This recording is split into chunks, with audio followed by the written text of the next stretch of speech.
So today was Apple's annual, albeit a little bit late, iPhone event, and well, this is the first time in the past 3 years that we've seen a significantly redesigned iPhone. Now, while we might be missing some things, namely 120 Hz and, well, a charger, this year is definitely looking pretty exciting. So in today's video, we are going to talk about everything that was announced at today's Apple event. So the first thing that Apple announced today was, as many have predicted, the HomePod Mini. This actually looks pretty cool. I was not expecting a whole lot out of basically just a small little speaker, but the HomePod Mini is jam-packed with cool technology. Visually, it looks like a little meatball with the top of it chopped off. It's got a fabric mesh surround just like the normal HomePod, and it's surprisingly tiny. The top of it, like the HomePod, is a backlit touch surface with gestures for swiping around, as well as volume, keys, stuff like that. Pretty standard stuff. But what's really interesting is what's on the inside. The HomePod Mini runs on an S5 chip from last year's Apple Watch Series 5. This contradicts some information that we had seen suggesting it would run on an A10. I suppose it makes sense that they would choose an S5 that's a little bit more recent. It's based on the A13 architecture, and it certainly is less power hungry than an A10, which was from an iPhone 7. The audio equipment is also pretty impressive here. It's got a full range driver that should give it some pretty impressive output considering the small size of the device, and it also has high excursion force canceling passive radiators on either side that allow it to have 360-degree spatial audio. That's a mouthful. So those high excursion force canceling passive radiators mixed with the S5 chip allow what Apple is calling computational audio.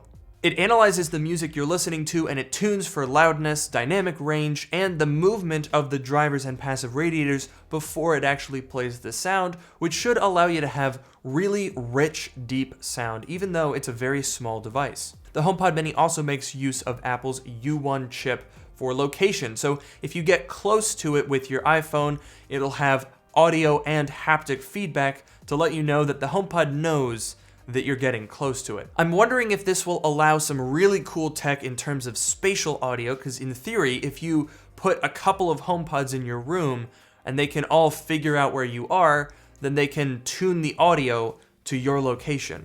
I don't think Apple really talked about this, but probably down the line through software updates, that could be really cool. HomePod Mini also has a new intercom feature that allows them to basically pair up and form a network and, an intercom. So you can walk up to one and say, tell everyone to get ready, and it'll send that message to all of the other HomePods. It'll also send those to other devices like iPhones and Apple Watches and even CarPlay. And of course, Apple loves their privacy features, so nothing is sent out of your home until you activate Siri. It's not associated with your Apple ID, and you can choose whether to save the audio. And honestly, I think the most interesting thing is the price. I was expecting this to be a typical overpriced Apple product, but it's actually $99, which, if it sounds really good, if it sounds as good as they made it seem, is probably a decent deal. HomePod Mini is available for pre-order on November 6th, and it'll ship on the 16th. So now let's talk about the iPhone 12. Now, the first thing that Apple talked about was 5G, because obviously every single iPhone 12 model has 5G. But what's really interesting is that all of the new iPhones have both sub-6 and millimeter wave ultra-wideband 5G frequencies, which means that you'll be able to get up to, in ideal cases, as Apple says, 4 gigabytes per second download, which is ludicrous. Now, millimeter wave 5G modems are extremely expensive, so to have those as well as the already pretty pricey sub-6 modems means that Apple had to invest a significant amount of money in putting these in every single iPhone. Now, I suspect that the reason that they did this, the reason that they didn't just do sub-6 and then add millimeter wave next year, is quite frankly because iPhones have very long lifespans. So millimeter wave is expensive now, and it might not be super broad in its coverage, but you're going to be using an iPhone 12 potentially for 5 or 6 years. I mean, they still support the iPhone 6S, which came out in 2015. So, 5G might not be super widespread now, but 6 years from now, you're going to be pretty glad that there's millimeter wave in your iPhone 12. Now, the really cool thing about the way that Apple has implemented 5G on the iPhone 12 lineup is that if you're not actually using the 5G speeds, it'll just use LTE, which is great because 5G has been known to suck a lot of battery life. And if you can just not use it if you don't need it, that's going to be really nice for saving some juice. So anyway, let's talk about the iPhone 12 lineup. There's 4 models. Now, none of that is exactly surprising to any of us. We've known that there was going to be iPhone 12, iPhone 12 Pro, iPhone 12 Pro Max, and iPhone 12 mini. How long have we known that? I mean, we've known all of the sizes for a long time. We've known even the mini name for a couple of weeks at this point, but there are some things that we found out today that we didn't already know. The iPhone 12 gets a Super Retina XDR display with 2 million to 1 contrast ratio. It has twice the pixels of the previous iPhone 11 with a resolution of 2532 by 1170.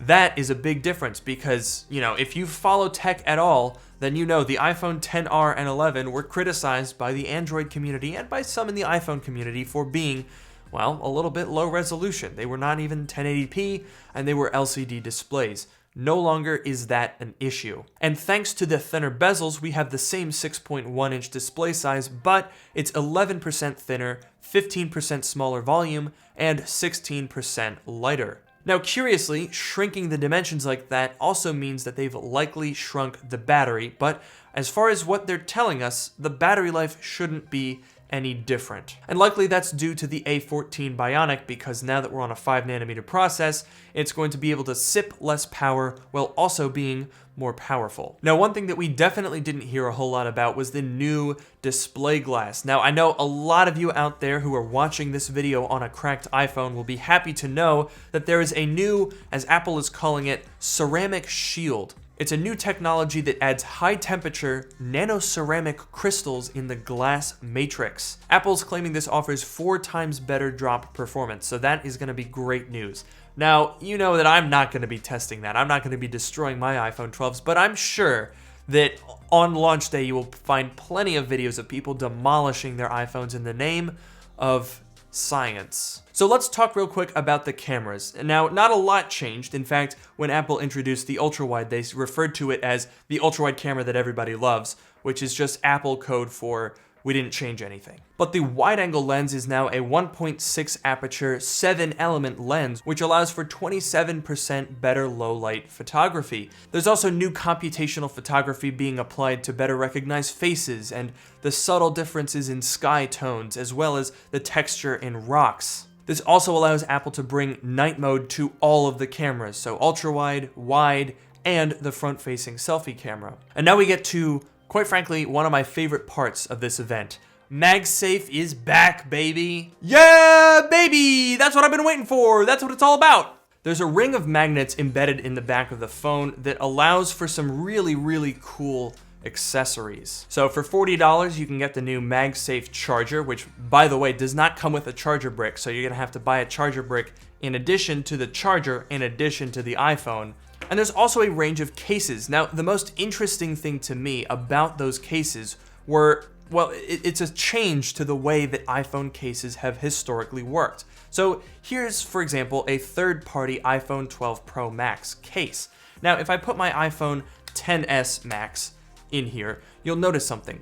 The way that this case is constructed gives essentially a little bit of a lip here so that the case can grab around the sides of the iPhone.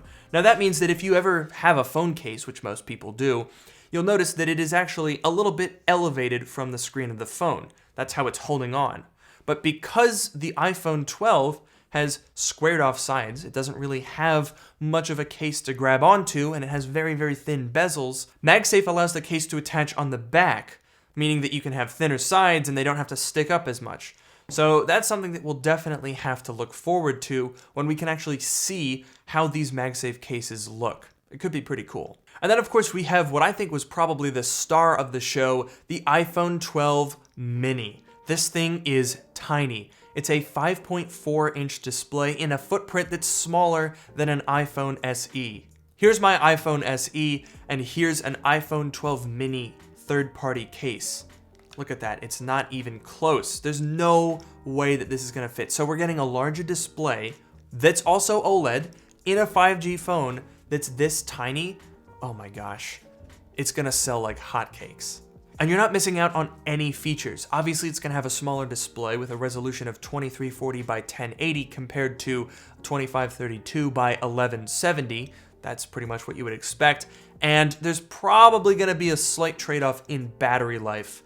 We'll have to investigate that a little bit more later. But apart from that, it's a tiny OLED Face ID 5G smartphone for $700. Those things are gonna be everywhere. Both the iPhone 12 and 12 mini come in black, white, product red, a very nice minty green, and a new deep blue. That blue looks fantastic, by the way. So now let's talk about the iPhone 12 Pro. Now the first thing that we noticed is the new color. They're calling it Pacific Blue, and I am in love. In fact, I have to say, I think I prefer the Pacific Blue to the normal blue. Let me know your take in the comments below. iPhone 12 Pro and Pro Max are available in that Pacific Blue, as well as the usual silver and gold, and gone is space gray. Instead, we get graphite, which looks very similar, but maybe a shade or two lighter. It is a little bit hard to tell from the pictures, so we'll have to see them in person. Now, there's not a ton of difference between the 12 and the 12 Pro, because, I mean, they're the exact same form factor. The displays are the exact same resolution. In fact, the only difference between the displays is that the 12 Pro has a typical brightness of 800 nits compared to 625 on the 12. I don't know, that's the only difference that they've stated between them at all. So not a ton of difference there. The footprint is identical. The 12 Pro weighs a little bit more, probably because it has a stainless steel frame instead of aluminum. But apart from that, they're very, very similar. So the main difference is coming in the cameras. The iPhone 12 Pro has a 4x optical zoom range thanks to the 52mm telephoto lens. Now, we already guessed that the 12 Pro Max was gonna have some pretty baller cameras because, I mean, look at the size of the cutout on the case. I mean, here's an iPhone 11 Pro for comparison. Look how much empty space there is. The 12 Pro Max has a telephoto lens with 65mm focal length compared to 52mm on the 12 Pro. This allows for longer framing as well as a 5x optical zoom range compared to 4x. The wide camera has an f1.6 aperture and a new optical image stabilization method. They call it sensor shift. Basically, they're applying the stabilization to the sensor itself instead of the heavier lens, which should insulate movement and juddering a little bit better. But the most interesting thing for the cameras on the Pro and Pro Max is that you can now shoot in what they're calling Apple Pro RAW. So you may remember that the image signal processor takes a whole bunch of different images and combines them intelligently into one. So it's taking different exposures, different color balances, HDR, all of that, and combining it together. But with Apple Pro RAW, it's combining that into a file with instructions, but they're not all baked into the image, which means that you can actually go in and change them. So there's going to be a new API that allows third-party editing software to take advantage of that. You can also do it in the Photos app on the iPhone itself, which is kind of nuts, as well as in Photoshop. And then it keeps getting better because you can now record in HDR. That's right, 10-bit HDR Dolby Vision in 4K 60 FPS on an iPhone. Every single frame is being run through the image signal processor. That is bananas at 4K 60. Just think about sitting there with your iPhone 12 Pro shooting 4K Dolby Vision 10-bit HDR 60 FPS 4K footage and then just, airdropping it to your friend. Now, surprisingly, Apple didn't offer a ton of details on the new LiDAR sensor. That was a little bit surprising because we were kind of expecting that to be a bigger deal. Basically, it allows, the same sort of AR applications that we've heard about with the iPad Pro earlier this year, as well as being used for autofocus. So perhaps logically, because the LiDAR sensor can make a detailed depth map of its surroundings, it can also tell exactly how far away things are that it needs to focus on. So that's going to make a big difference. Now, curiously, one thing that I thought of that they didn't talk about at this keynote was how will this affect portrait mode? Isn't that interesting? Because remember when the iPhone 7 came out, that's where portrait mode started on the 7 Plus. and it was possible because they had 2 cameras, so it had that subtle parallax effect that allowed it to measure distance. And then since then, they've been able to implement that on the single camera system in like an iPhone SE, for example. But if you have LiDAR, then that should allow you to have much greater detail and much more accurate depth mapping, which in theory should make some really insane portrait mode shots. So it'll definitely be interesting to see how that unfolds. So what about pricing? Well, the iPhone 12 starts at $799. The 12 mini starts at $699, and then the 12 Pro and Pro Max keep the same prices as last year's 11 Pro and Pro Max, $999 and $1099, but thankfully, we're doubling the storage. So it starts with 128 gigabytes instead of 64. And quite frankly, that is long overdue because it was laughable that you could spend $1,100 and get 64 gigabytes on last year's flagship iPhone. What? But there is some weird stuff going on with the iPhone 12 pricing. The 12 Pro and Pro Max are exactly what you would expect, but if you go on Apple's website and you try to spec out your iPhone 12 or 12 mini, you'll notice something weird. If you buy it through AT&T and Verizon, it has the price that's advertised, $799. But if you try to buy it through Sprint or T-Mobile or just unlocked, it's actually $30 extra. So it turns out that that $799 quoted price includes a small subsidy if you activate the phone through Verizon or AT&T. If you buy it unlocked, the true price of the phone is actually not $799, but $829. And then same thing with the 12 mini, it's actually $729. So that's a little bit weird. I don't know what's going on with that. So that's it for this event. It was just the HomePod mini and the 4 different models of iPhone 12. We were expecting that this event was going to be pretty jam-packed, but it seems like Apple's actually pushing some of this off and saving it for another November event. So that's where we should see Apple Silicon Macs. In fact, we won't even be seeing some of these iPhones until November. The 12 and the 12 Pro are available for pre-order this Friday on the 16th, and they will be available next week, so you know that I'll have a video up for that then. But the 12 mini and the 12 Pro Max aren't available until November 6th, as is the HomePod mini, so it's going to be a while before we see anything about those devices. So thank you guys for watching this video. Make sure you're subscribed because I'm going to have another video coming out very soon about the iPhone 12. We're going to talk about upgrades, comparisons. I've got a desk here that's absolutely covered in iPhones because a lot of people are trying to figure out if this year is going to be their year to upgrade. So make sure you're subscribed because we're going to have sort of a buyer's guide video for the iPhone 12 ahead of the pre-order date. And then, of course, next week when the iPhone 12 and 12 Pro are available, I'll be reviewing them here on the channel, so you won't want to miss that either. And with that, thank you guys. Big shout out to everyone. And with that, thank you guys for watching this video. I hope you enjoyed. Big shout out to everyone who tuned in for today's live stream. It was a ton of fun. Make sure you follow me on Twitter at Luke Miani. Check out my Twitch channel in the description below. And with that, I'll see you all in the next video, which will be pretty soon.